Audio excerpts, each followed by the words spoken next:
From the Concho Valley Homepage Digital Bureau, this is the San Angelo ISD Back to School Town Hall, sponsored by Trans Texas Southwest Credit Union.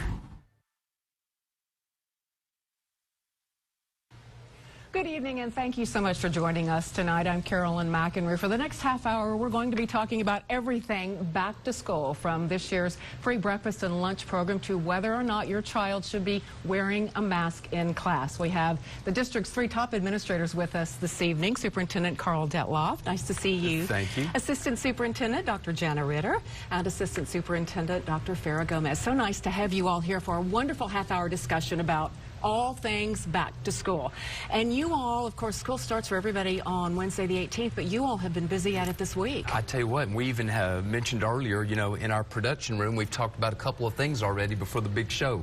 First, this is my 30th year in public ed, and I do want to highlight, I think this may be the most important launch in public ed that we've had. So we're so excited to get back to in-person learning and do what we do, and that's to get kids in classroom and provide them a great academic experience. So we're excited. We're ready to go. I think a lot of people really are. You know, it's time to get this underway. You know, after a year and a half of online learning, you all scrambled so much when this outbreak first started, Jana.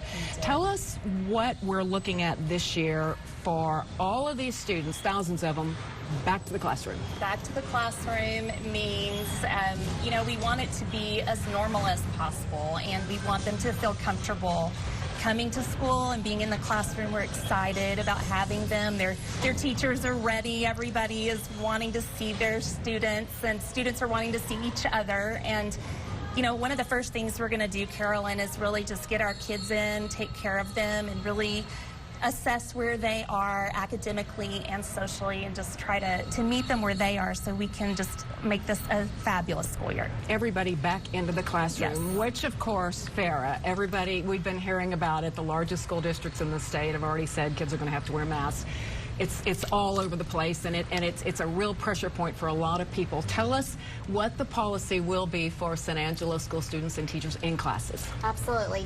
Well, in May, Governor Abbott issued the executive order prohibiting Texas schools from requiring masks in schools. So, effective June 1st, SAISD has the mask policy that says mask appreciated, not required, and that's the policy we've been following since June 1st. Throughout the summer months during summer school, many of our students still came with masks once that policy was in effect. We are happy to say we have 40,000 masks available for students and for parents who wish for their child to wear a mask. Along with, we have 2,000 gallons of hand sanitizer, which we'll talk about, because How what's many? most important, 2,000 gallons. That's a lot. It's a lot of hand sanitizer. Clean and healthy. We definitely are. So we will promote, encourage, and continue to focus on good hygiene, including frequent hand washing and hand sanitizing if you're not available to actually wash with soap. It's what a lot of people have been doing at home, and we've gotten used to that. What about the protocol for classrooms? How are you all going to arrange classes, say in the classroom, and then also let's talk about outdoor playground, all of that? For sure. Well, so we've had a lot of thoughtful consideration of this from our leadership team and our Board of Trustees, and we will continue to provide routine cleaning procedures throughout the day. Additionally, we know that social distancing, we will do that to the extent possible with enrollment sizes and specific classroom numbers, but we know when you talk about outdoor play, how important it is for students to be physically active. So PE and recess are vital to the students' instructional setting, so we will hold PE outside when weather conditions permit us to do so. We always want to keep kids safe. I know teachers love that because kids get to burn off all that extra energy. Need to burn that energy. And you know, one thing, Carolyn, that's really neat about our community is those terrific partnerships that we have. Yes. So every Monday, we are on what we call a city COVID call. So we have city leaders, we have medical professionals that are on that call, our local health department. So every Monday, we have great partnerships where we are getting the most up-to-date, you know, the term we use is evidence. What's the evidence before us, and how are we going to use that to craft our protocols, craft our responses, and do the right things for kids and families? Which is what you all have been doing. I mean, this is not new. You've been doing this. You've been working on it all summer. We're built to pivot. I was at 3 campuses today, and all of them, the secretary, attendance clerk, principal, came out and said, you know what, Carl, we can do this. They said, we're okay. We we've had a year of being nimble and ready to move at a moment's notice. So whatever we have, we're going to welcome our kids, and it's going to be a great launch for us. Let's talk about that. We're on the subject. If a child does test positive right now, we're still under the quarantine rules, you know, in Tom Green County. What have you all set up so that parents will know what happens if a child or a teacher does test positive? That's super important. We'll also be releasing that information to our parents very soon. But what's most important, if a student tests positive, that the parent contact the nurse at that individual campus, and then that nurse will walk them through the guidelines. But specifically, if the student is positive, they have to quarantine for 10 days from symptom onset, or if there were no symptoms, 10 days from the positive test.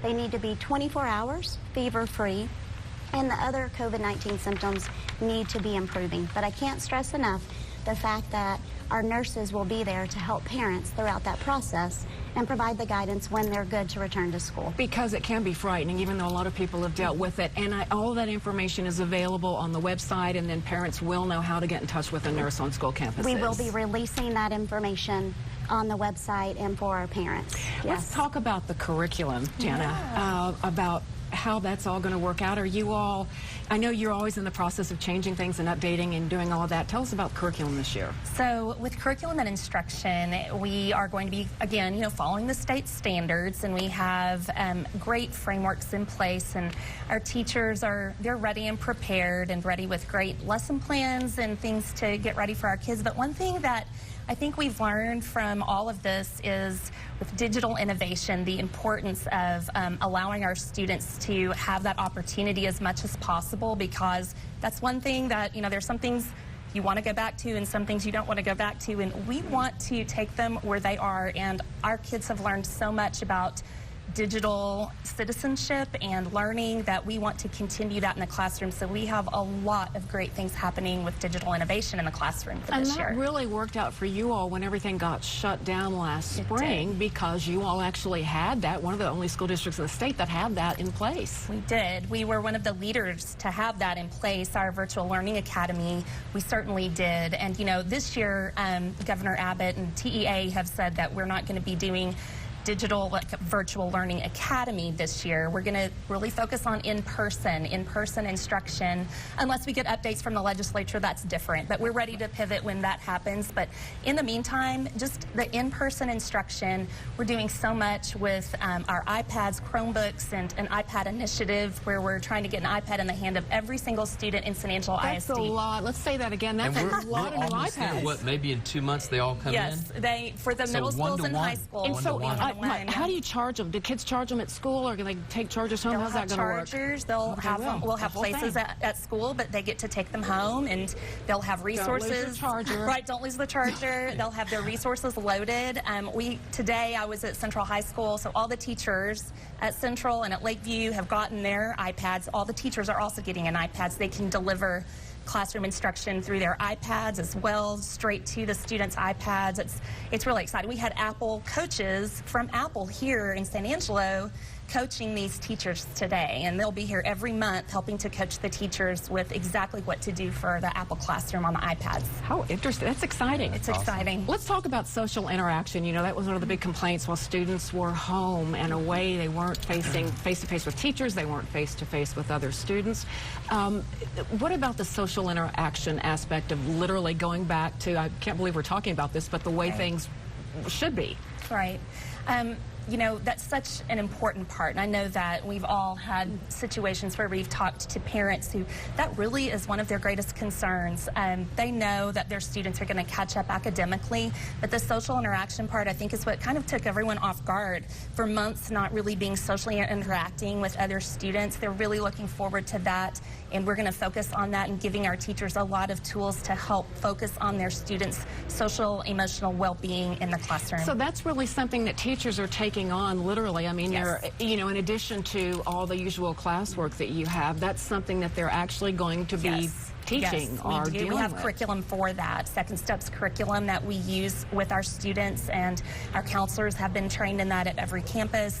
And it happened, actually, we had it before pandemic, but it's been perfect that we have this and really ready to deliver that to help our students and focus on the emotional well-being and the social skills that they really need right now. You know, Jen, I've had three parents connecting to that thought. I've had 3 parents just this week that have approached me, and all have said, Carl, what do we need to do? We want our child back in-person learning because of that same situation. They may have been virtual last year, they were a younger student, and now they want that opportunity to interact with their peers. And I think we're finding that that interaction is so critical to learning. appropriately that child development phase where they can get learning, the social interactions, the communication skills. So we're excited to offer that. And at the same time, we want to respect those families, that decision that they made, and that's why we provided those 2 platforms last year. But we're excited to get them in person. Let's Yes. talk about this year, free breakfast, free lunches for everybody, delivered to your school. I mean, how perfect is that? Well, you know, last year when we started the universal breakfast, we've kind of been aiming for that for a number of years. You know, 60% of our students are under-resourced, and so it's just a great opportunity to provide that for the families, because when you're hungry, you're not thinking about learning. And so the faster that we can make sure that they have full stomachs, a well-balanced, nutritious meal, the faster that they're going to be engaged in the learning process. And it's so convenient, too, because parents who are in a rush in the morning and everybody else who's in a rush in the morning, you know, it's just almost not enough time in the day to do that, and it's something to look forward to. It is. You know, earlier we were talking about the importance of, you just don't realize how much school provides that scheduling and routine in all of our lives. And so it's going to help our families to be back on routine and schedule, and so all students are going to have the opportunity to, you know, have that breakfast at school and just getting used to being able to Everybody. be back And again, in that's routine. everybody. Absolutely. Doesn't matter Everyone. who you are. Yes. The teachers and administrators get that too? Teachers, thinking probably so. teachers, not you all. But also, we know that there may be some concerns about how is that prepared and delivered. All of our child nutrition staff will be gloved. So we're taking those extra precautions too to help reassure parents that we're following those safety protocols. And pancake on a stick is still That's good your favorite. with a glove or without a glove. You know, we talk about a school district. Really, it's like a small city, isn't it? You have to deal with all the needs of everybody, and then you have to be able to operate it like somebody's home or somebody's business. You've got so many facets that you all have going. And you know, part of the, you know, kind of just connecting to that comment, I think part of the terrific aspect of our leadership team here is, you know, we may be superintendents, assistant superintendents, but we're spouses and we're parents. The 3 of us, we've had 6 daughters go through our school system, so 6 daughters.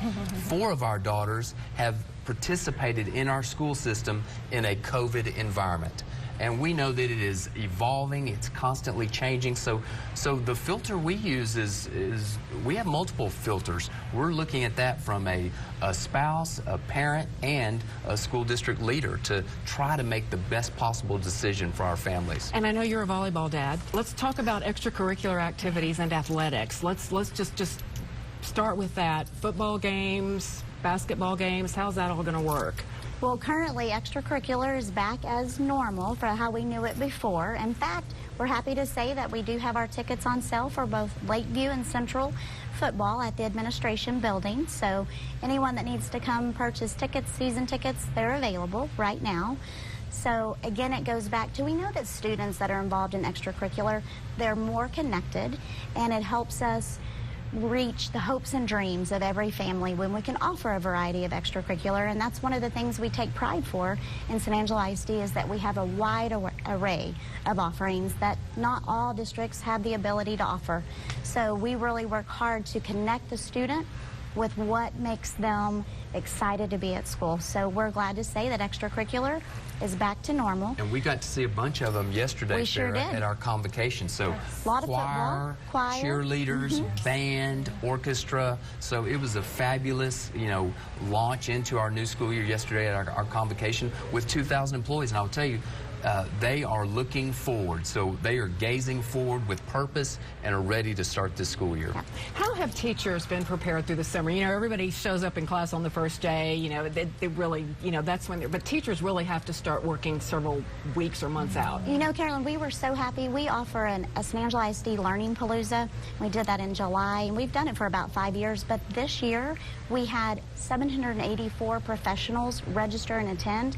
Out of approximately, when you talk professionals, out of approximately 1,000 professionals. So we had the highest attendance that we've had since we've offered that, and that just goes back to show how our teachers are ready. They're fully committed and dedicated to providing the best services for our students. Let's talk about, too, registration really quickly. You know, just as a little housekeeping matter, students have to re-register, and I know you all are probably still doing that. Not just new students, but returning students are re-registering this fall, correct? Right. It's really about verifying their enrollment. So if they're returning students, we just need to verify their information. It's through the same process on the website. And then if they're new students to the district, it's registering as a new student. So the website walks them through it, and it just helps us to have all of the current information that we need for all of our students as they come back. What have you all been hearing from parents? What are some of the concerns that you've been hearing the most of? Probably the social, it's mostly, I would say, about missing the social interaction. More of a focus on what they've missed. We hear that they're excited, and they just want to, but they want to know what to expect coming in. We still have, you know, Meet the Teacher night coming up for our elementaries, and we have opportunities for students who are able to go up to campuses in the secondary and get their schedules. I was at Lincoln today, speaking of, when they were up there getting schedules. So really, like Jana said, it's what will we be able to do because we're ready to get started. Right. Get them out of the house and and in class. And the then kids are excited. Oh, I think they are. They get to see their friends, and they get to, you know, get to do all of that stuff that they didn't really get to do. It's been, what, more than a year now. It's incredible. What about teachers? What are you hearing from teachers? Even today, visiting with several teachers in the hallways, because they're back, of course, on their campuses. Today was their first full day back on campus. And, you know, they have questions, but they feel really confident that we're making the right decisions. We're doing the best that we can with the guidance that we get. And they know that through the past year, they think we did a really good job in trying to address the needs of our kids and our parents and our staff. And so they trust that we're making those great decisions, and they're looking forward to it. They said, you know, we're excited to have kids back in. We're ready. They're preparing, and they're looking forward to that routine and having the students back. As Carl said, we had convocation yesterday, and that's our big launch for our employees. We received a lot of positive feedback for how excited they were being back together and really launching as we grow forward in the next school year. So that shows their enthusiasm. They too miss kids. They do. And I think there's an energy to that, isn't there, that helps everybody get going. And again, you know, the numbers show that having students in classroom really is it absolutely makes a difference. Is the way to do that. Finishing last school year very successfully in school. We had very few students who still were doing virtual learning in the spring, and so most of our students had opted to come back in person. And that was interesting. You all changed that every 9 weeks, didn't you? They had the option of so you were really kind of getting into that toward the end of the school year. And you know, and I just want to highlight our staff and the two leaders next to me, because they really propped up our entire district, and by having multiple avenues of learning, we were one of the first in the state of Texas to develop a virtual plan. We were also one of the first to say, you know what, we're having school and we're starting on time. So last year we started on time, and we are projected to start on time again Wednesday. So. And you all dealt with all of that. I mean, you had kids who had to stay home, you had teachers who had to stay home. Let me ask you about that, the substitute teacher. Are you still looking for substitute teachers? Is that still We are, and we have that on our website. So we encourage anyone that's committed to making a difference to apply. We also offer those sessions for them to meet their schedules in person or by Zoom, depending on their current work schedules. But it's about, if you're committed to make a difference and would like to serve as a substitute teacher, we would love to have you join our team. Give us an idea of what it's like for this first semester. Everything is by 9 weeks. Is that correct? And then you kind of make decisions based on where you are all are going? Is that a thing that changes all the time? Well, and I think now, you look at your health and safety protocols, and then you also, of course, look at your curriculum side of the fence. But right now, the 9-week period is just a great kind of a roadblock, not a roadblock, but really just a great passageway to make decisions. So, at the end of the 9 weeks, we're going to do this here until 9 weeks. We're going to reevaluate, look at the evidence that's before us, and make another decision. Because again, it is an evolving, fluid situation with COVID. At the same time, we have to adjust instructionally to maneuver through that. That roadmap gives us the opportunity to have enough time to collect the evidence to make those informed decisions. So that's why it is the 9 weeks a great roadmap for us to follow. So you all are busy every single day analyzing all that. What about enrollment? Well, how is enrollment? What are you thinking about enrollment numbers? Last year we were about 3 to 4% down in enrollment, and that really matched the districts across the state. Most districts across the state of Texas were about 3 to 4% down in enrollment. So I wish I was a soothsayer and knew, because probably every 10 minutes we go, what do you think? What do you think? Where are we going to be? And so, I do think the excitement is in the air. We're ready to get kids back. And so we'll just kind of see what develops. And then, you've got not only what's going to happen on Wednesday, but what happens, end of October. What's our enrollment look like? So we typically are running 14 to 14,500 students, and we kind of ended the year at about the 14,000 mark, and so we're ready to see what unfolds. But you have to be prepared for it either way, because staffing. Right. It was funny today. I was at Bonham and talking to Heidi, our principal there, and she said, we've had several families that we hadn't heard from in a long time, in months, since before, when we were last school year, and they walked in today. She said we had several come in. We were so excited to see them. We don't really know where they had been, but we're hoping that we see that across the district, that we have our families back in school, back in person, and that they're connecting back to their schools. Well, I don't know. We were talking about this a few minutes ago. I don't know so much about San Angelo, but there were, across the country, there were a lot of families that were literally not at home all last year because their students could dial in from wherever they were. And I think it's interesting that the principals at these elementary schools are so familiar with the families that they're looking out for them. Yes. And the kids are excited. These kids are just so excited to see their principal and looking forward to. The schools look amazing. They do. My gosh, our grounds crew, everyone, and the teachers have just done so much to make it so welcoming, and so it's going to be. And the air conditioning's working well. Yes, all the air conditioning going. We want to encourage those parents, if they haven't had an opportunity, to contact their campus. That staff is there. They're ready to help them get started and ready to serve their students. Sarah, what about those maybe who may have some language difficulties or maybe a little tentative when it comes to looking up a number or trying to find a number? Sometimes for some people it's not as easy anymore to just pick up the phone and find a number and call. What are some of your suggestions to help those parents? We just want to encourage them, if they have any of those hesitations, to show up, and we will walk them through it and work alongside them to get them connected wherever that may be. So we don't want them to feel as though they have anything prohibiting them from coming. We are open.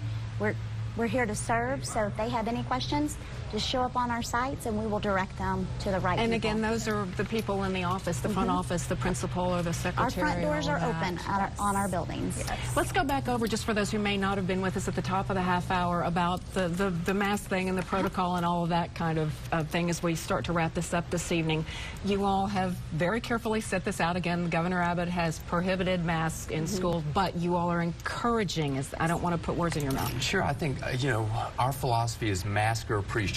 And again, I can speak from a personal choice. Personally, I was vaccinated early on. I had the privilege of being vaccinated as soon as it opened up. So that was a personal choice I made. So we know West Texans value choice. They value their independence. And at the same time, we want to provide a safe and quality environment for learning for all. So, mask are appreciated. I have my mask with me, and I'm going to make a personal decision. If I feel that it's a crowded situation or if I feel uncomfortable, then I'm going to wear my mask. So we just believe that that's a personal family choice, but at the same time, we want to certainly honor all of our families and students that are choosing to wear masks, and we appreciate that they are doing that. That's why we have 40,000 available. That's if true. we need to, and That's 2,000 gallons of hand sanitizer. So is that's what you have that in a storeroom somewhere, and you distribute it on campus? Ready to go, readily available as we continue to stress the importance of good hygiene, frequent hand washing and sanitizing. Which elementary students learn anyway. I can remember back to first grade. You know, that's all the teacher was telling you to do all the time was go. I mean, literally, that's been happening forever and ever. Is it the same for elementary and middle? Like, I'm guessing you have different elementary, middle, and high school protocols, or all this pretty much the same? Well, we encourage that safety protocol of frequent hand washing and sanitizing at all levels. Of course, just from the structure of the day, obviously middle school and high school don't go out to recess at a certain level. Not everyone is involved in athletics, and so we'll schedule more frequent hand washing for those grades that when you go out to recess, when you come back in from recess, PE, those just from the activities themselves. And again, for parents who may have concerns, who may be on the fence, is there a list of suggestions on the website about these are the benefits of doing all of these things? Well, we are going to really push out our protocols very soon. And so once we do that, I think that will provide a comfort level for all of our families on, you know, here are strategies, here's what our protocols are, here's what our safety procedures are, and that is being launched very soon. You know, I think of it like a dress code. You know, every teacher, student, parent knows about a dress code, and it really kind of is along those same lines. It's a framework to follow and a roadmap. 5 days and 5 hours to the start of back to school. What do you all do now between now for the next Friday, Monday, Tuesday before school starts? We are actually on campuses as much as we can be, supporting our staff who are back and trying to just welcome them back. We're so happy to see all of them and to help our principals with things that they're needing from us for support, and just providing that support that they need. And then we'll be out there on that first day. We try to make it around to all those campuses and look for some pictures, because we'll have some good ones on that first day of school. I encourage everyone to follow our social media platforms, because we'll have a lot of positive stories to share. So. And we still have a lot of Zoom meetings and in-person meetings. We do. You know, in fact, before we came here, we had a phone call with the Commissioner of Education with some other superintendents across the state. So, again, it's an evolving situation. We are constantly looking at the evidence before us to make the best decisions for San Angelo. I think that's a good point to make, because who knows where we'll be 2 weeks from now or a month from now. But I think it's comforting, at least, to know, I think, that you all, you've got, we may not be hearing about them now, but you all have a lot of plans in place for whichever way things go. And then again, if a parent has a concern, that somebody will be there to listen, whether you call it the administration building or actually, I like what you said, literally show up on campus. Yes. We're open to serve. All right. Thank you so much, Dr. Carl Detloff. We enjoyed it. It's an honor to be here. Thank you. Dr. Farrah Gomez. It was so, we really do. Thank you for all. Thank you, well, for everything you all do too. And thank you. Happy back to school. Yes. 5 days and 5 hours. Oh, I can't believe it's here. Watching the ticker, won't we? Wednesday, yes, on the website, Wednesday, August 18th. Thank you all again, and thank you all for joining us. Good night. Sponsored by Trans-Texas Southwest Credit Union. Closed captioning for the hearing impaired is sponsored by the Law Office of Rick DeHoyos.